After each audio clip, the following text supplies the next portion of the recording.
Assalamu alaikum. Welcome back to Sufi Essence with Hammad Syed, part 7.12, The Heights, Surah Al-A'raf, our spiritual and an intellectual journey through the sacred verses of Surah Al-A'raf, now leads us into a profound and a deeply unsettling territory.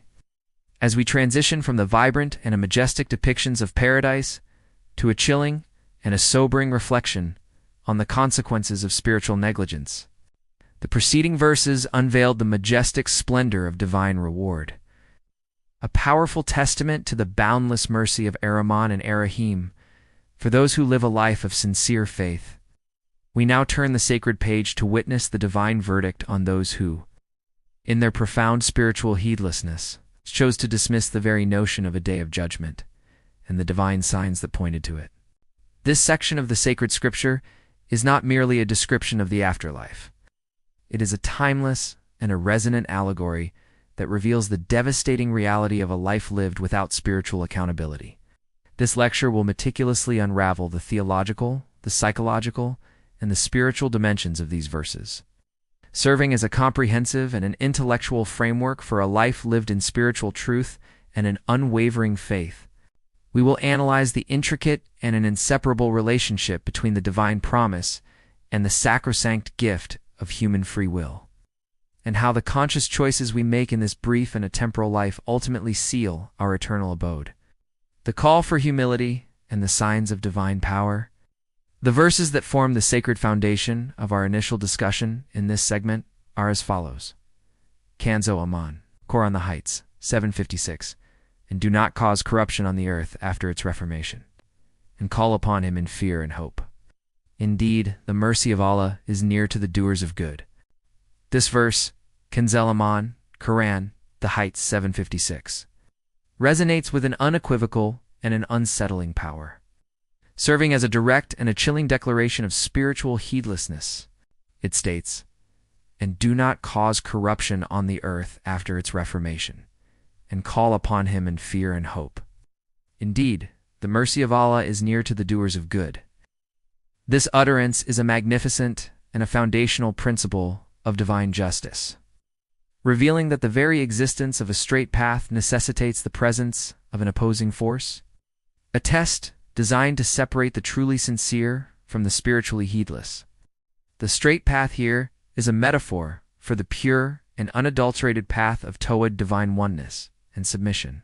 The phrase "sit and wait" paints a vivid picture of a patient in a relentless ambush, signifying that the temptations of Iblis are not random, but a deliberate and a calculated strategy to intercept and derail the spiritual traveler. Kanzul Iman, Quran, The Heights, 757, and it is he who sends the winds as good tidings before his mercy, until they have carried heavy clouds. We drive them to a dead land, and we send down thereon water and bring forth thereby all fruits. Thus will we bring forth the dead. Perhaps you may be reminded. This verse, Kanzul Iman, Quran, The Heights, 757, is a breathtaking and a powerful statement that details the comprehensive and a multi-front assault on the human soul. It states, "And it is he who sends the winds as good tidings before his mercy until, when they have carried heavy clouds, we drive them to a dead land, and we send down thereon water and bring forth thereby all fruits. Thus will we bring forth the dead." Perhaps you may be reminded. This is an unequivocal declaration that the whispers of temptation will assail humanity from every conceivable angle. From before them refers to tempting them with the future, making them anxious about what lies ahead, and causing them to chase worldly desires with a restless hunger.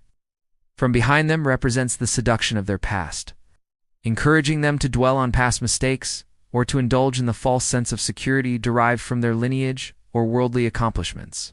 On their right symbolizes the corruption of their good deeds, making them arrogant or boastful.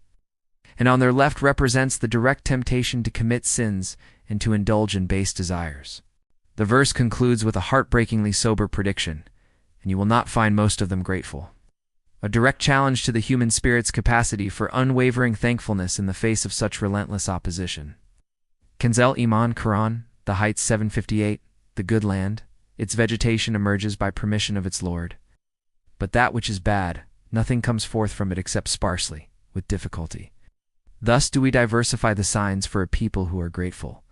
This verse, Kanzul Iman Quran, the Heights 758, serves as a dramatic and a definitive culmination of the divine discourse. A verdict that seals the fate of the spiritually arrogant and their followers. It states, "The good land, its vegetation emerges by permission of its Lord. But that which is bad, nothing comes forth from it except sparsely with difficulty. Thus do we diversify the signs for a people who are grateful." This utterance is a powerful and a magnificent statement that establishes the principle of absolute divine justice. The word disgraced demon signifies a state of complete and utter humiliation, a direct consequence of Iblis's pride and a rejection of divine command. The verse then reveals the terrifying reality for those who choose to follow him, a truth that serves as a chilling warning for all of humanity. It is a powerful reminder that their baseless spiritual rebellion and their arrogant inventions were not based on divine revelation, but on assumption, dan, and falsehood, kazib, and that for this they will receive their just recompense. Sufi perspective. Adab as the essence of supplication, dua. From a Sufi perspective, the verses on dua, Kanzul, Iman, Quran, the Heights 756, are not just a command to supplicate, but a profound lesson in adab, the sacred etiquette of approaching the divine. True adab and dua is to approach Allah not with a sense of entitlement, but with a heart balanced between the trembling of fear and the expansive hope raja. The Sufi understands that fear is not a terror of punishment, but a reverent awe of Allah's majesty, Jalal. And hope is not a wishful desire, but a complete and an unwavering trust in his boundless mercy, Jamal. This adab is the very foundation of the spiritual path. It is through this balance that the salic spiritual traveler transcends the ego's demands and surrenders to the divine will. The dua of a Sufi is therefore not a list of needs, but an act of complete and an utter submission. A conversation between a servant who knows their absolute poverty and a Lord who is Al-Ghani, the self-sufficient. It is in this state of perfect humility that the spiritual heart becomes fertile ground, like the good land described in Kanzul Iman, Quran, the Heights 758, from which the fruits of divine wisdom and an inner peace can emerge. Commentary from Zia, O Quran, the wisdom of divine attributes and the nature of divine command. The Zia O Quran commentary provides a deep scholarly and a profoundly insightful analysis of the theological and the spiritual dimensions of these verses. The commentator beautifully articulates how these verses serve as a powerful and a direct call to a deeper and a more personal relationship with the Creator, a relationship that must be founded on absolute knowledge and an unshakable certainty rather than mere assumption and fabrication. The verses serve as a poignant and a timeless argument that is a direct challenge to the very foundation of atheistic and philosophical beliefs that are not rooted in the truth of a divine revelation. The commentary also provides a scholarly and a beautiful explanation of the divine wisdom behind the divine law, making it clear that it is a sublime act of divine mercy that has been given to humanity for its ultimate spiritual and a physical well-being.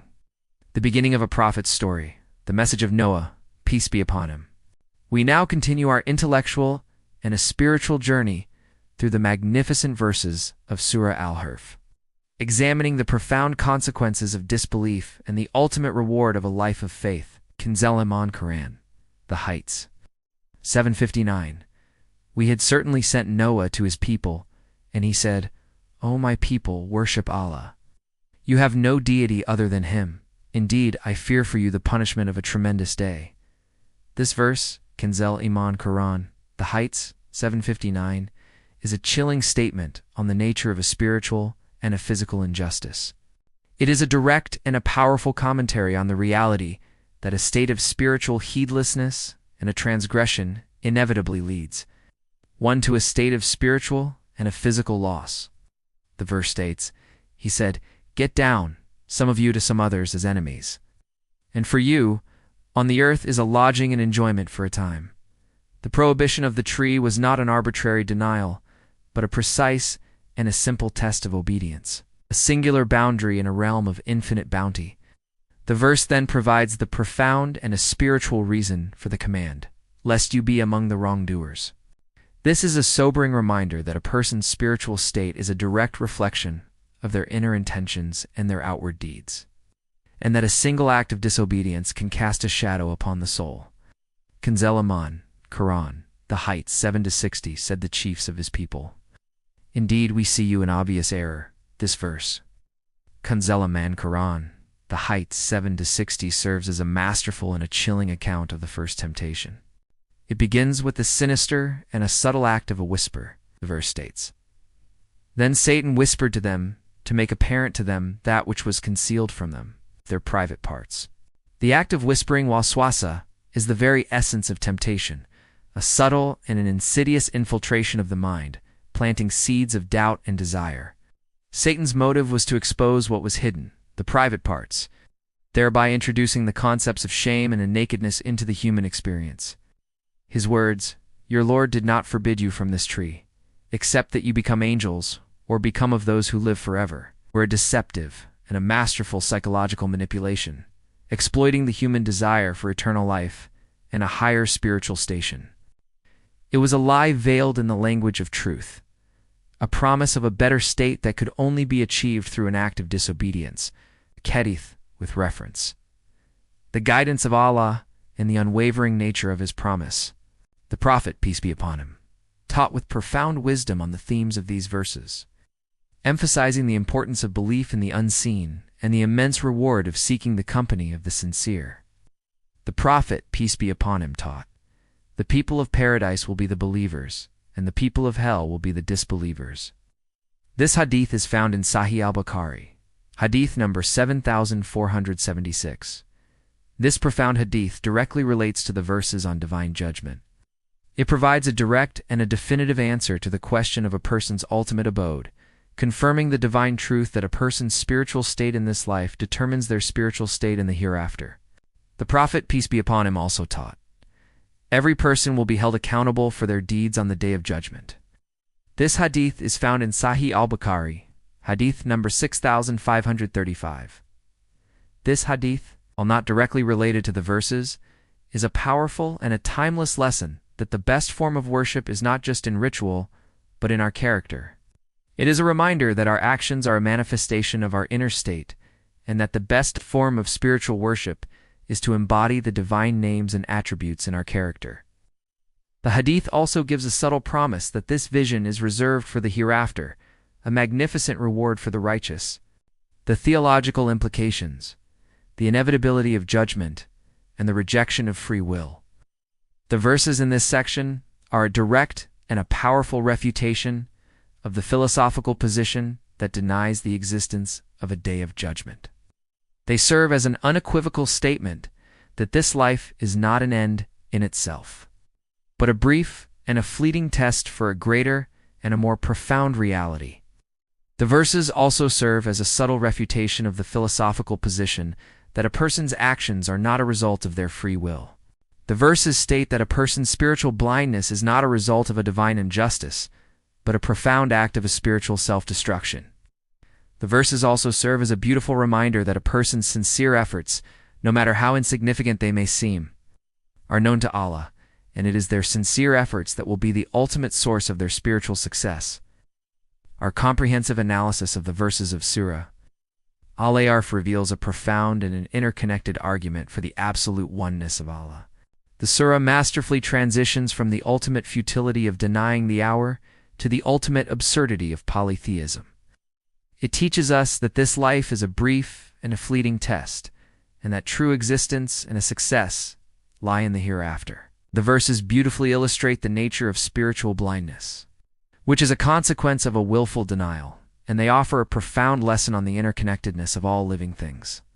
The powerful and direct challenges to the polytheists in these verses serve as a timeless lesson for all who seek to remove the veil of heedlessness from their hearts, and to return to the singular and everlasting light of Tawhid. Allah, Ar-Rahman, and Ar-Rahim. Fill your heart with the light of His truth and grant you the spiritual insight to recognize His signs in every aspect of creation. May He free your soul from the shackles of doubt and the chains of worldly attachment, so that you may stand before Him on the day of judgment with a pure and a tranquil heart. May He make your efforts a source of profound reward, and your channel a beacon of guidance for all who seek spiritual clarity. May He grant you the profound and an unwavering steadfastness on the path of truth. And may your work be a testament to His magnificent names, Ar-Rahman and Ar-Rahim.